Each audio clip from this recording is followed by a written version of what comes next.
After the first video I put out on Vanbuild weight, I had a few additional thoughts that I wanted to get out to everyone, as well as some ideas I wanted to share with you about planning your build.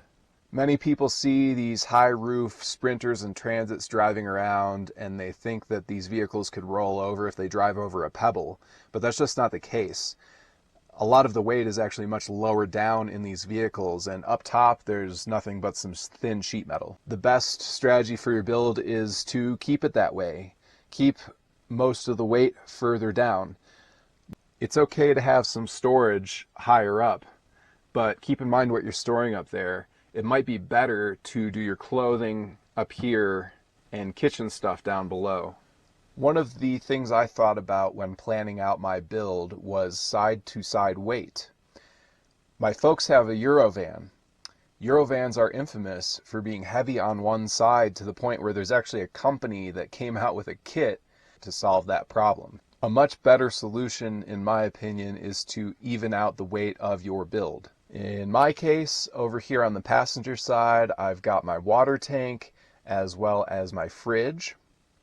And on the driver's side, I've got my propane tank mounted underneath, as well as my battery box that holds 2 golf cart batteries. There's also the 2 batteries that came with the van underneath the driver's seat.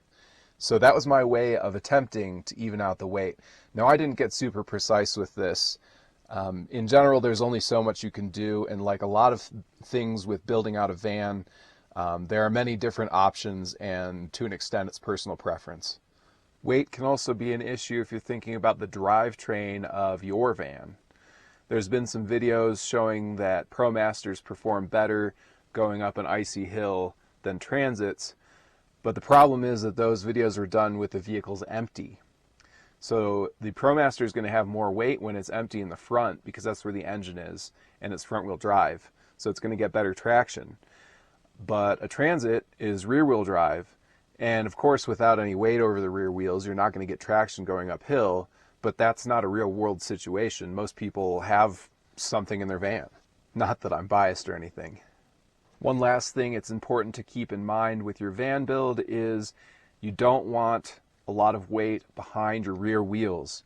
That's going to create some awkward handling with the vehicle and some sway in turns, especially at higher speeds. I know it's a funny subject to think about, but I actually care quite a bit about how my van drives. That's one of the reasons why I got a Ford Transit.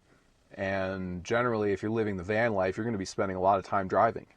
I just wish with the Ford Transits we got the manual gearbox that they can get in Europe and Mexico. If you're wanting to make sure that you're within the limits of your vehicle's rated weight, you can come to the driver's door,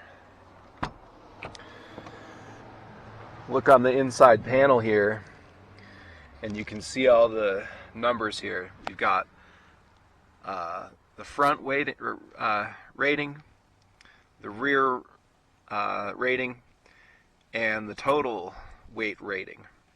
It occurs to me that, especially with a passenger, I may be over Devandra's rated weight up front, and I'm not quite sure what to do about this. I do have 2 swivel seat adapters that weigh quite a bit up there. I also have the option from the factory to have dual batteries underneath the driver's seat.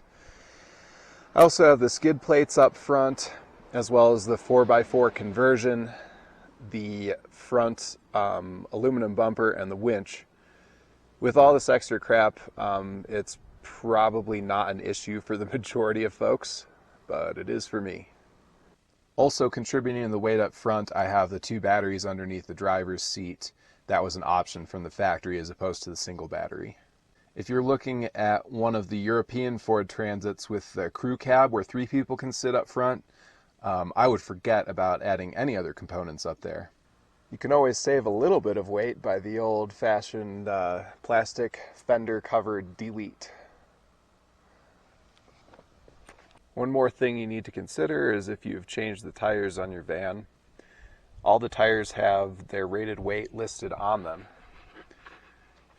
You can see here, max load.